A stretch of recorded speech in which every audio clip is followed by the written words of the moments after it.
Basi wambara n'ikariso. Hari ibyo nakubwiye ngo urebe. Ukumbaza iki?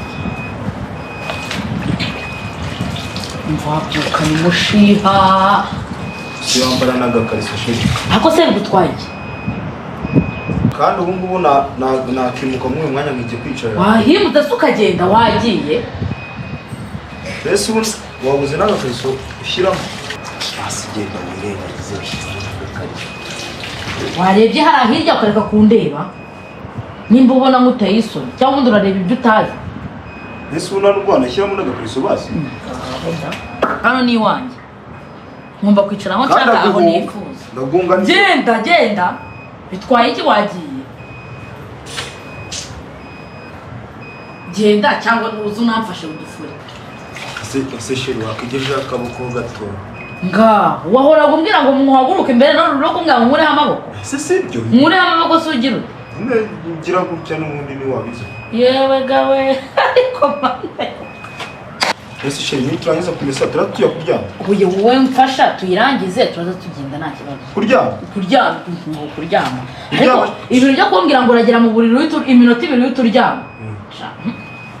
Nyine turatuya kuryama. Nta kibazo wowe mfasha vuba tugenda. Ariko ya minota yawe uyongerera. No n'amasaka. Fasha. Nurusu bijyanye he? Ko kubyanika byakeye. Ako se biburanika ibintu byuzuye urufuro. Oya byakeye. Ariko n'uyu mugabo wanjye. Ngo iki? Umva banze ushyira n'amazi wa no mu byunyukuze. Aka yari mose. Nirwo rufuro se? Reka turi kuryama.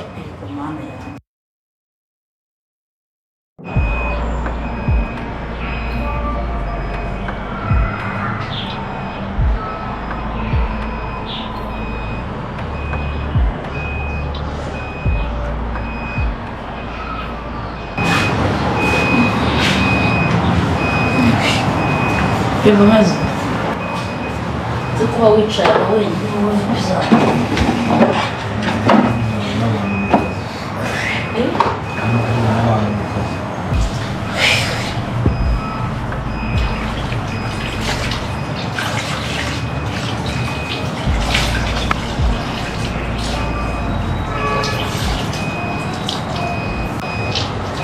Sena handi hano kumeza atari hano mbere yawe. Asapanje. Uliso waanze kumpanda ikingo kuko na. Ari byo urikuye gutazi se. Urikubona ni ibintu bisanzwe ari ibintu udasanzwe ubonye. Basi wambara n'ikariso. Hari ibyo nakubwiye ngo urebe. Ukumbaza iki? Mvabyuka ni mushiha. Si wambara n'agakariso shiri. Ako se bigutwaye iki? Waretse kuhareba. Kandi ubu ngubu nakimuka mu mwanya ngiye kwicara. Wahimutse ukagenda wagiye. Ese ubu wabuze n'agakariso ushyiramo. Ubundi urikumbaza iki? Wandetse wabyukanye umushiha. Ubundi wabaye ase amagambo arayi kuno arayimutse urabyibaye. Nagutuka si ibintu gukora wowe ubona ari by'umugabo ufatika. Genda wirengagize agakariso. Warebye hari hirya ukareka kundeba. Nimba ubona nguteye isoni cyangwa undi urareba ibyo utazi. Ese ubu narwana shyiramo n'agakariso basi. Ko wa mugabo none uri na gatumu. Wagira ngo hari wakunumyeho. Uravuga uhengereza.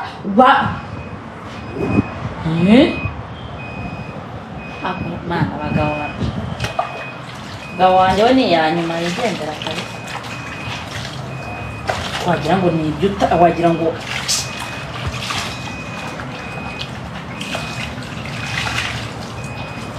ubundi uri kureba iki? Rega yahengetse n'akagofero kuko wagira ngo nuri umugabo wanjye. Twagira ngo ni umuntu wibera hano. Nese ubundi waje kwicara hano imbere yanjye nsanze ari cyane ubundi ushaka iki? Wese wahavuye ko ngomba kwicara aho nshaka hano ni iwanjye. Ngomba kwicara aho nshaka aho nifuza. Ndagunga genda. Bitwaye iki wagiye? Genda cyangwa uzu namfashe udufure. Ese sheri wakigeje akaboko gato. ngaho wahora kumbwira ngo muhaguruke mbere no kumbwira ngo mureho amaboko sibyo mureho amaboko se ugira ute ngira gutya n'ubundi ni wabize yewe gawe ariko mama shawe umugabo wawe rwose se dushira usekaza nibyo wagiye uvuga neza ubu tukareka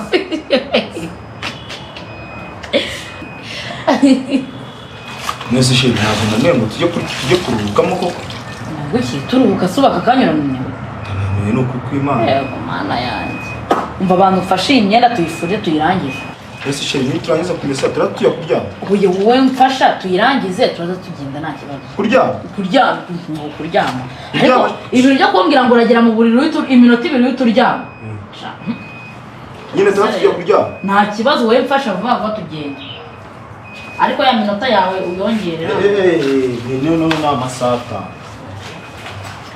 fasha nurusu bijyanye he ko kubyanika byakeye akusebe buranika ibintu byuzuye urufuro oya byakeye ariko uyu mugabo wanjye nkongo iki umva banze ushyiramo amazi wa no mu byunyuguze aka yarimo se ni rwo rufuro se reka turi kuryama kuryama bibaye kuryama wa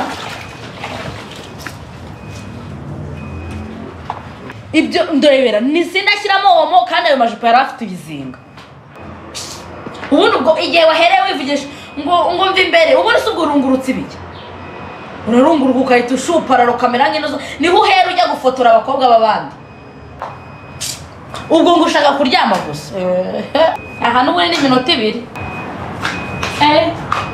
nuko yabaye yewe warapfuye ngo ngatugende